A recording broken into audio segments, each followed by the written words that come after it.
আসসালামু আলাইকুম।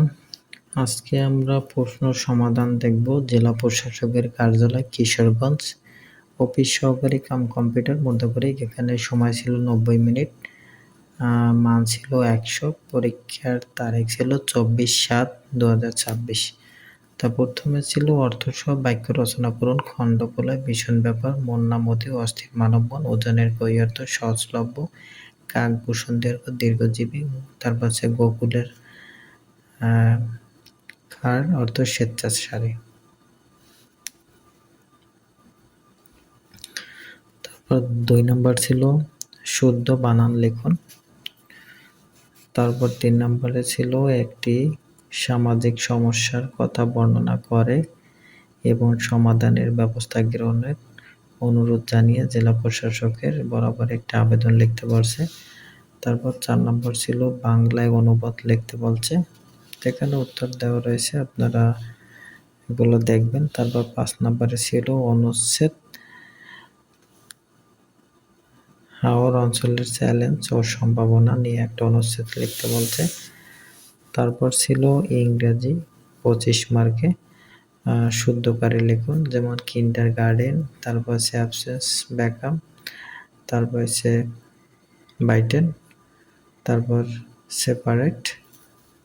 তারপর ছিল ট্রান্সলেট ইনটু ইংলিশ।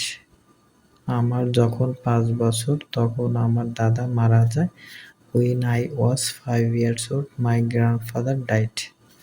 এখানে সমাধান দেওয়া আছে, আপনারা এগুলো দেখবেন। যেমন প্রিপজিশনগুলো কিভাবে হলো এগুলো আপনাদের কিছু দেখাই। যেমন you have obtained dash good manners. The obtained against, এটা হচ্ছে একটা ফ্রেজাল ভার্ব। এর অর্থ হচ্ছে লঙ্ঘন করা। তুমি ভদ্র আচরণের নিয়ম লঙ্ঘন করেছো, এর অর্থ এটাই বোঝায়। যেমন বি নম্বরে হি কেম ড্যাশ রোড, এখানে বাই রোড হবে। এর অর্থ হচ্ছে তিনি সড়ক পথে এসেছিল। তো বাই ব্যবহার করা হয় কোনো যানবাহন বা যাতায়াতের মাধ্যম পথ বোঝাতে বাই ব্যবহার করা হয়, যেমন by bus, by train, by air. এখানে রোড দ্বারা রাস্তা না বুঝিয়ে সড়ক পথ বোঝানো হয়েছে। যদি রাস্তা বোঝায় তাহলে অন বসত, যেমন he was working on the road. তারপর সি নাম্বার ছিল the building is dash repair. এখানে আন্ডার কেন হয়েছে, এর অর্থ আছে ভবনটি মেরামতের কাজ চলছে। তাই এখানে আন্ডার রিপেয়ার এটা হচ্ছে একটা ফিক্স এক্সপ্রেশন। আরও কয়েকটি ফিক্সড এক্সপ্রেশন আছে, যেমন হচ্ছে আন্ডার রিপেয়ার অর্থ হচ্ছে মেরামত চলছে। তারপর আন্ডার কনস্ট্রাকশন অর্থ নির্মাণাধীন। তারপর হচ্ছে আন্ডার ডিসকাশন অর্থ আলোচনাধীন। তারপর হচ্ছে আন্ডার ইনভেস্টিগেশন তদন্তাধীন। তারপর হচ্ছে আন্ডার ট্রিটমেন্ট মানে হচ্ছে চিকিৎসাধীন। তো এগুলো হচ্ছে ফিক্সড এক্সপ্রেশন। এই শব্দগুলো যদি থাকে তার আগে সবসময় আন্ডার বসবে।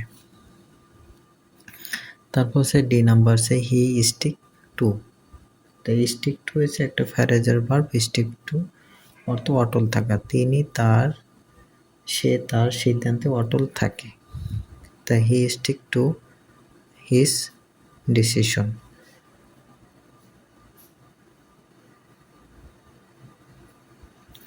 তারপর 5 নম্বর হচ্ছে ইট ইজ এ 8:45। তো এ 8:45 হচ্ছে, এর অর্থ হচ্ছে এখন 9টা বাজতে 15 মিনিট বাকি।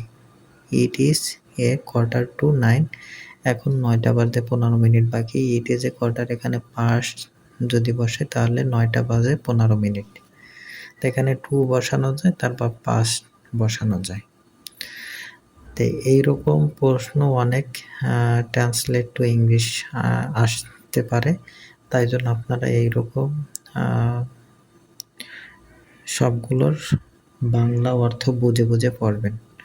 একটা বাক্য কিভাবে হলো সেটা বুঝে বুঝে পড়লে আপনারা পরবর্তীতে ট্রান্সলেট টু ইংলিশ এইরকম প্রশ্ন আর বাঁচবে না। তারপর write a letter to the deputy commission for financial aid for flood affected farmer of our area. তারপর ছিল সোশ্যাল মিডিয়া সম্পর্কে আপনার 10টা সেন্টেন্স লিখতে বলছে, এটা লিখবেন, নিজে নিজে চেষ্টা করবেন। তারপর ছিল গণিত 30 মার্কে। 1 থেকে 23 পর্যন্ত কর্মিক সংখ্যাগুলো যোগফল হচ্ছে 276। তারপর বৃত্তের ব্যাস যদি 4 গুণ বৃদ্ধি পেলে ক্ষেত্রফল কত গুণ বৃদ্ধি পাবে? 16 গুণ। একটি সংখ্যা তার গুণাত্মক বিপরীতের সমষ্টি 2 ঘরে সংখ্যাটি হবে 1। তারপর হচ্ছে 100 মিটার দীর্ঘ রাস্তার 4 মিটার পর গাছ লাগালে মোট কতটি গাছ লাগানো যায়? কারণ 26টি। 0.01 এর 1% হচ্ছে 0.0001। তারপর 6 নম্বর ছিল একটি বাঁশের 0.10 অংশ কাদায়, 0.170 অংশ পানিতে। তারপর আছে পানির উপরে 12 মিটার আছে, সম্পূর্ণ বাঁশটির দৈর্ঘ্য কত? পানির উপরে আছে 0.20 অংশ সমান 12 মিটার। তাহলে 1 অংশ সমান 60 মিটার। তো 60 মিটার হচ্ছে সম্পূর্ণ বাঁশটির দৈর্ঘ্য। তারপর 0.001 এর বর্গমূল করলে 2টা শূন্য বাদ যাবে, তার 0.01 হবে। ত্রিভুজের 3 কোণের অনুপাত 3:4:5 হলে সবচেয়ে বড় কোণটির মান কত? সবচেয়ে বড় কোণটির মান হচ্ছে 75 ডিগ্রি। এখানে সমাধান দেওয়া রয়েছে। 12 নম্বরের একটি উৎপাদক ছিল, যেমন স্কয়ার যদি আমরা রেখে মাইনাস এটা বসাই তাহলে এ প্লাস, দেখেন এ মাইনাস বি স্কয়ারের সূত্র পাই। এই সূত্রটা সমান এখানে কিন্তু এরকম বসানো যায়, বি মাইনাস 1 দ্বারা যদি স্কয়ার দিই তাহলে এটা হয়। তাহলে দেখেন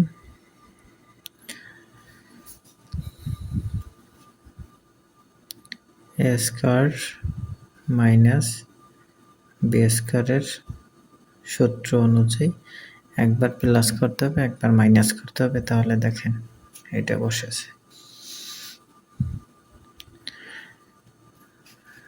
তারপর ছিল সাধারণ জ্ঞান। জাতিসংঘের সাধারণ পরিষদে 51তম অধিবেশনের সভাপতি নির্বাচিত হন কে?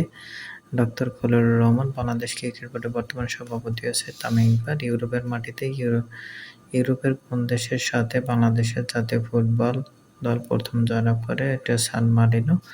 তারপর আছে ইসলামাবাদ। তারপর আছে মেমোরান্ডাম অফ আন্ডারস্ট্যান্ডিং কি? ইরান যুক্তরাষ্ট্র মধ্যকার সমঝোতার স্বাক্ষর। জাতিসংঘের সংস্থা FAO অর্থাৎ ফুড অ্যান্ড এগ্রিকালচার অর্গানাইজেশন। বিশ্বের প্রথম কার্বন নেগেটিভ দেশ কোনটি? ভুটান। বাংলাদেশের একমাত্র সরকারি জ্বালানি তেল শোধনাগারের নাম কি? Eastern refinery limited. তারপর আছে বাংলা সাহিত্যের প্রথম মহিলা কবি চন্দ্রাবতীর রচিত একটি গ্রন্থের নাম কি? চন্দ্রাবতীর রামায়ণ। আল জাজিরা কোন দেশের সংবাদ মাধ্যম? কাতার। কোন দেশের নদীর উৎপত্তি ও সমাপ্তি বাংলাদেশে? এটা হচ্ছে হালদা নদী। তারপর ছিল হর্টিকালচার কি সংক্রান্ত বিদ্যা? এটা হচ্ছে উদ্যানতত্ত্ব। বাংলাদেশের কোন জেলা প্রথম সৌর বিদ্যুৎ প্রকল্প চালু হয়? এটা নরসিংদী। বাংলাদেশের LDC ভুক্ত দেশ হতে কত সালে বের হবে? 1929 সালে। স্টারলিংক কি? স্পেসএক্সের স্যাটেলাইট ভিত্তিক উচ্চ গতির ইন্টারনেট সেবা। দেশের সর্বশেষ সিটি কর্পোরেশন আছে বগুড়া। OTP হচ্ছে ওয়ান টাইম পাসওয়ার্ড। দেশে বহুভাবে প্রচলিত যে কোনো 2টি প্রধান ভূমি বা জরিপের নাম CSRS। তারপর আগরকি হাওর কোন জেলা অবস্থিত? মৌলভীবাজার। খাস জমি কি? খাস জমি হলো সরকার মালিকানাধীন ও নিয়ন্ত্রণাধীন ভূমি যা কোনো ব্যক্তি বা প্রতিষ্ঠান সংস্থার নামে বন্দোবস্ত বা রেকর্ড করা নাই। তারপর বাংলাদেশে চলমান ভূমি জরিপ BDS এর পূর্ণরূপ আছে বাংলাদেশ ডিজিটাল সার্ভে। তো এই ছিল প্রশ্ন সমাধান।